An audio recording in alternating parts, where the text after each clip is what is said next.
Thank you so much. It's a pleasure to be here. So you have a little bit about my history and how I grew up, and we want to tell you a little bit more of that story and why it's important to where I am, who I am today, and why I'm in front of you. My mother died when I was 16. But previous to that, I lived, because my father was mentally ill, my mother had cancer since the time I was 3. So she died when she was 38. I lived in different homes growing up. I couldn't read, I couldn't write, so falling out of school, quitting school, I didn't see a future anyway. And that's important.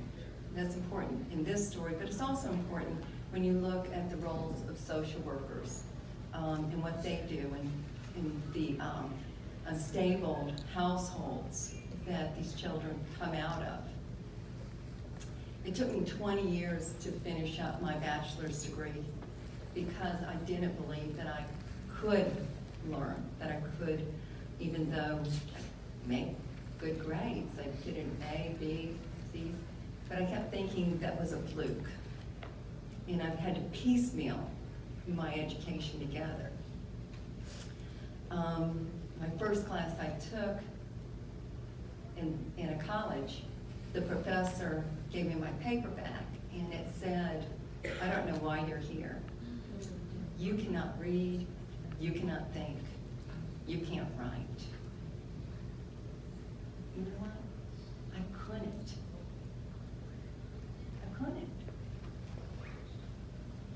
I quit school in 1980. So that's a little bit of history on my personal history. Now I'd like to give you a little bit of history about education in Mississippi. 1982, 2 years after I'd left school, we had a transformational policy change in Mississippi.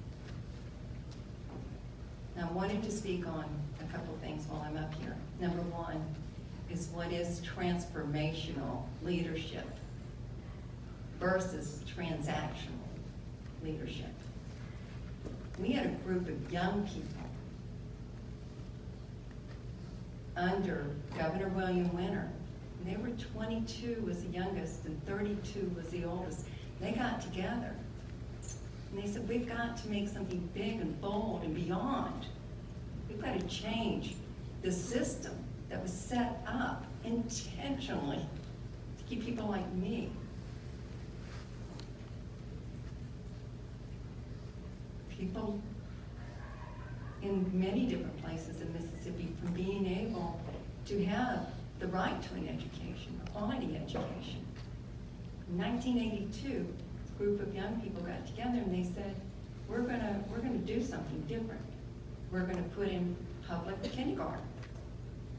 We're gonna make sure that a diploma's worth the paper it's written on. We're going to make sure that we pay teachers so that they go into the field and stay here in Mississippi. We're going to retain them. We're going to do something else. We're going to make sure that education is compulsory. 1982, 1890, it was put into our Constitution intentionally that education was not compulsory.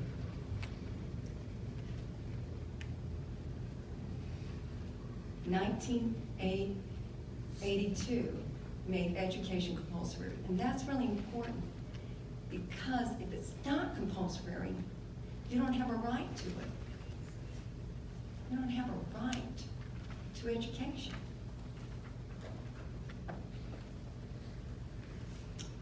You lived on land that you were sharecropper. Many of my friends' families were sharecroppers. Came time to work in the field. Your child didn't have a right to an education. They had to be in the field. That was intentional policy. So in 1982, We had the Educational Reform Act that came. It's great. We had teacher aides and that. But then you have a different group of leaders that come into office and they can make choices on whether or not to fund. And year after year, there are fights around public education, the funding of it. And they said, well, okay, we've got to have a formula to say what is fair, what's adequate. Went through a process, and then you came up with MEAP. MEAP, that formula for funding public education, was funded election years. Well, you know that. You know why. It wasn't about the children. So then time goes on, and a group of people got together. My husband was one of them, my husband's Dick Malthus, and they wanted to do transformational change. They saw what happened before when they asked people, do you want a better place for your child in education? That's where the Education Reform Act came. So they went back to the streets, and in 4 months, they got all the signatures they needed to put on the ballot Initiative 42, the 42nd initiative brought by the people all over the state. It only took 4 months to get all the signatures because people want a better quality of life. It's on the ballot.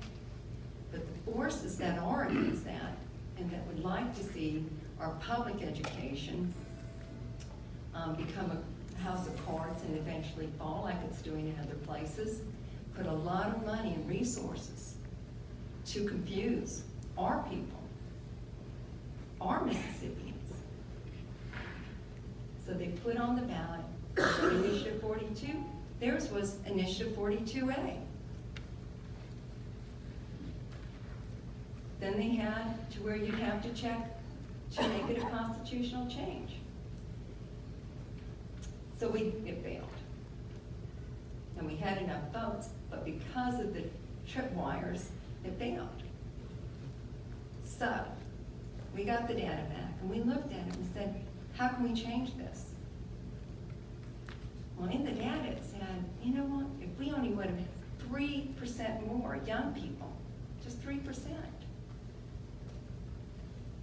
that would have been it. Then the discussions we'd have year after year at the Capitol could be on other changes, things that we want to have because we have a foundation. We didn't have to question, are we going to have enough funds to fuel our schools? It's going to be, what are we going to do with these funds?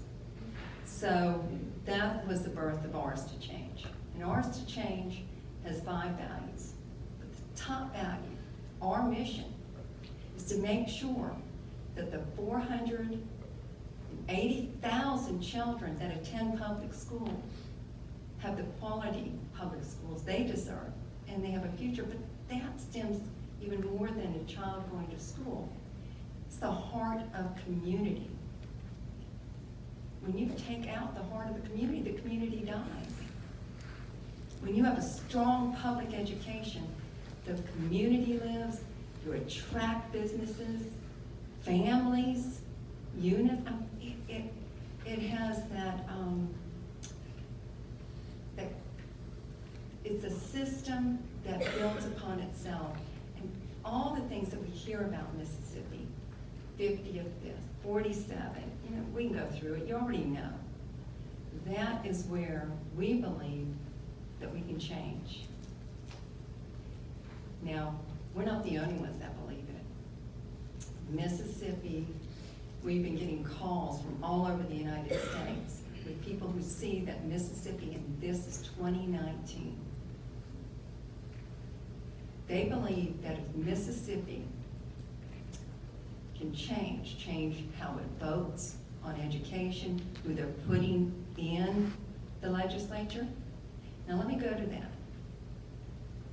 Ours to Change is not red, it is not blue, and it's beyond. Why? The people who send their children to public school are Republicans, they're Democrats, they're none of the above. This is our Mississippi. This is ours. We need to be vigilant on who has the right to decide what happens to our children in our state and with our funds. I want to go back into that a little bit more. When I was teaching, and this is where I started, I didn't even make connections to policy and what I was doing in my class. You know, I went in at 6 o'clock in the morning so that I can get to the copy machine before anybody else, because you had to do that because we didn't have funds for other copiers. And I do all that, but in 2001, I was working in Jackson Public Schools, South Jackson. My husband was saying, we can't afford your teaching habit, because every time we had any money, I would run to Dollar Tree to buy pencils or whatever. And then I heard that they were gonna cut out or divert the money that was the little bit of money I had for my students. I figured out it was 50 cents a month. And I was green. I thought they'd care. All I'd have to do is show up and say, I'm a teacher who cares. I really was green. And I only get 50 cents a month. And after they hear that, they'd say, oh, thank you. We won't do that. Or I show up and I have letters for everyone. I knock on doors. And then I started going to the meetings and listening to what they were discussing. And what they were discussing was so removed from the reality that I was dealing with. And that was my aha moment, that policy impacts what I can do. Say that because policy impacts what all of us can do. I heard a social worker say there wasn't enough Band-Aids to go around and that we did need some big policy changes. There's just a couple more things I'd like to say before I open it up. But when we look at transformational change, go back in the 60s, and in Mississippi, we were fighting each other. You don't have a right to vote. No, you don't have a right to vote. You can go to school. You can't go to school. I mean, we were pitted against each other. In Atlanta, they said, you know, they were looking at their future and they said, look, Atlanta at that time was smaller than Birmingham, did not have any influence in this country. And they said, we're going beyond this. We're going big, bold, and beyond.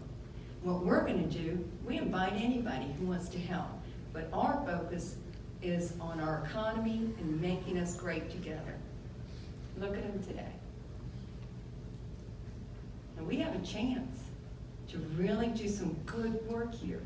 And it's we, it's ours. It's our children, it's our state, it's our community, and we need to do it together. So with that, we have other transformational leaders around the country who too feel the same way. And that we need to not see ourselves as our enemy, because that's not our enemy. Our enemy is illiteracy, it's illness and disease, it's poverty, it's unemployment. Those are our enemies. But we're not each other's enemy. We need to work together on issues that can change our state. Number one is public education. With that, we want, in 2019, to see people who are running for the legislature to be running on pro-public education and to put them into place. Whether they're red, blue, or none of the above. That's an important place. That's a sweet spot where we all win. And just as Jen Gregory said, we do need more women. Why? We only have 14, 15%. That's not enough. But the other reason is because their views and experiences are important for us to have. They're important. That's something that would be remarkable in just a what if, because you're looking around the country and you're seeing people who were former teachers, superintendents, police officers, social workers, running for office, because they're running for office because they got their fingernails dirty. They know what the work looks like. They know who the people they're serving. In Mississippi, we put something in place that keeps us from that. And that says if you run for office, you forfeit your retirement. Well, that just doesn't seem right to me. But what if that was removed? Wouldn't that benefit all of us? Wouldn't we have some people at the table who have some dirt in their fingernails in their communities? They can talk about things that need to be heard. Those are some of the issues that we'd like to see. So, number one, public education. Number two, more women in leadership. Number three, we want young people. See a surge, but we need more than what we've seen. We need to have more people not only registered and vote, but more than that, because that's not enough. We need them educated on what it means to be civically engaged, how to critically think about issues and how it impacts in that long-term strategy. So we need to educate more. We need to set up book clubs, just like Jen was talking about. It's happening all over our country. So we need young people on the field. We need them trained to work polls. We need them trained to help in whatever capacity they have. We need to be that light that sparks more lights. And our dialogue with each other needs to be, we need to take it to a place where we're talking about solutions that we can do. Not dividing ourselves and continuing what we've done in our past that hasn't boded well for Mississippi. But we can do things different because we are different. And I'm very proud of us as a state and the fight that we've had and what we've done in light of it. Just this past legislative session, it was a group that worked together, a coalition. We had people from the Parents Campaign, the Parents for Public Schools, NAACP, MAE, and they made sure, and we were the only state in the Deep South that did not pass tax breaks for segregation of schools. I mean, we did it. And that was bipartisan. That was from all over. We're really a fantastic group of people. And we have so much more. We could pull our resources together and look for a future and to be a place that our young people want to stay and want to work in, start businesses. So that's where I see for us. And I'm excited. 2019 is going to be a great year for all of us. And we need you there. So thank you so much for allowing me to be here today.